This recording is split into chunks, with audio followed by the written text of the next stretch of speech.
Assalamualaikum warahmatullahi wabarakatuh.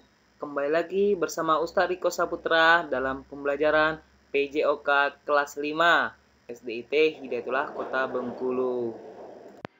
Oke, Anda semuanya, pada kali ini kita akan membahas materi tentang pencak silat. Pengertian seni bela diri pencak silat. Di Jawa, orang sering menyebut pencak silat menggunakan istilah pencak, sedangkan di daerah-daerah lainnya menggunakan istilah silat. Pencak silat adalah bela diri yang terikat pada peraturan dan digunakan dalam belajar, latihan, pertunjukan, maupun pertandingan. Pencak silat memiliki banyak manfaat, diantaranya menjaga kesehatan stamina agar tubuh tetap bugar, menjaga kewaspadaan, memiliki kemampuan membela diri, meningkatkan kedisiplinan, dan meningkatkan kesetiaan pada kawan. Oke, banyak ya manfaatnya ya. Selanjutnya, gerak dasar pada pencak silat.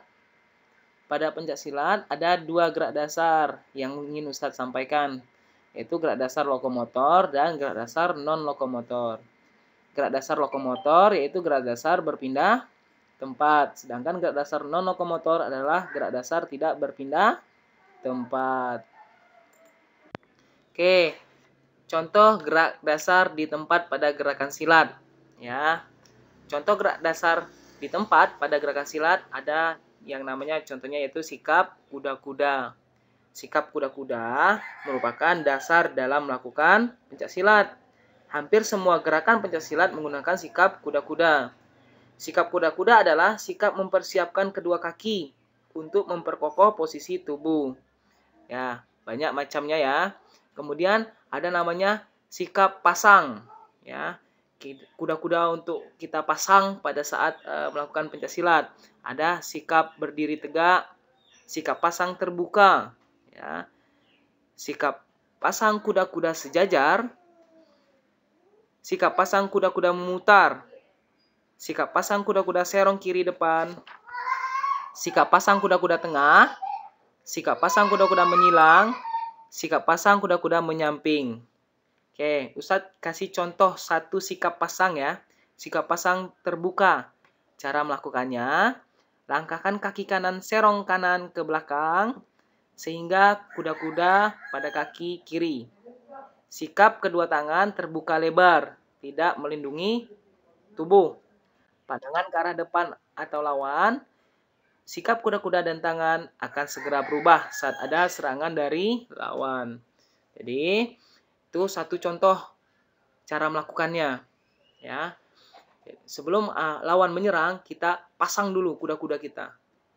Kuda-kuda apa yang ingin kita pasang? Tergantung situasi dan kondisi. Bisa kita pasang kuda-kuda terbuka, seperti yang Ustaz sampaikan contoh pergerakannya tadi. Bisa kita pasang kuda-kuda memutar badan.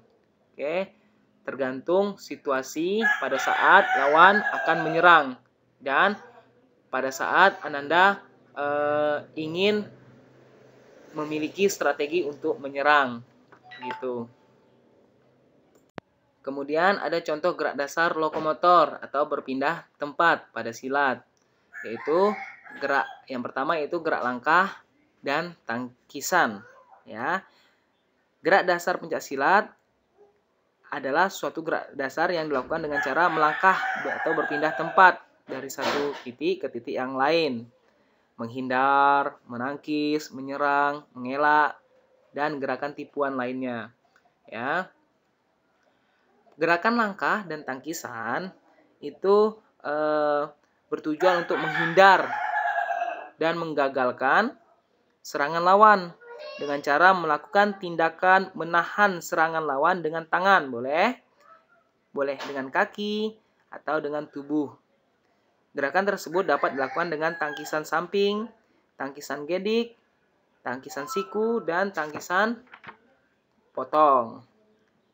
Kemudian ada namanya gerak dasar elaan.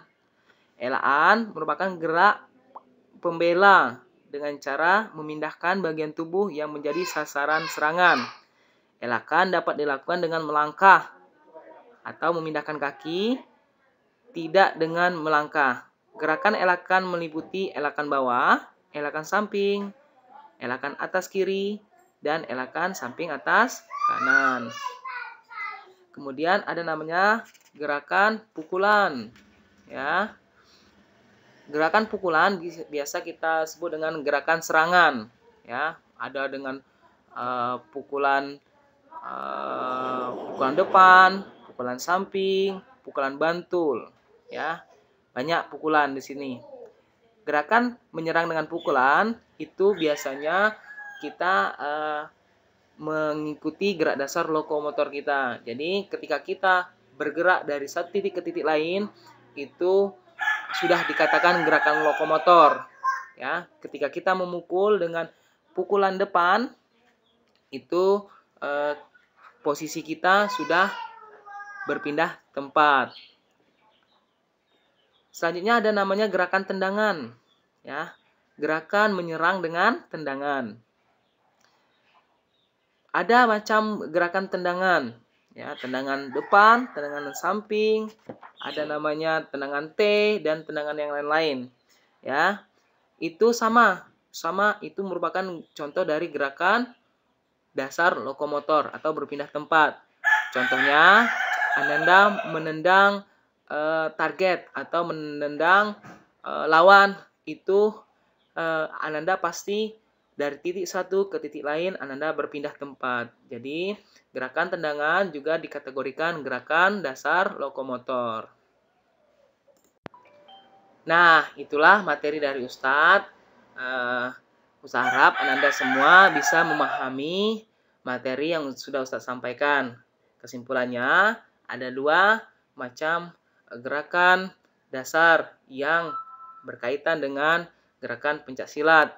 Yang pertama yaitu gerakan non-lokomotor, meliputi tadi contohnya yaitu gerakan kuda-kuda, sikap pasang kuda-kuda yang bisa kita lakukan. Ya, kemudian ada contoh lagi yang namanya gerak dasar lokomotor atau berpindah tempat dengan cara pukulan, menyerang dengan pukulan atau menyerang dengan tendangan. Oke, itu saja dari Ustadz. Sekian, Ustadz harap Ananda semua bisa tetap semangat di rumah. Jangan lupa jaga kebersihan, jaga kesehatan, dan senantiasa berdoa kepada Allah Subhanahu wa taala semoga Covid yang melanda dunia dan khususnya Indonesia bisa segera dihilangkan oleh Allah Subhanahu wa taala. Saat akhiri, Assalamualaikum warahmatullahi wabarakatuh.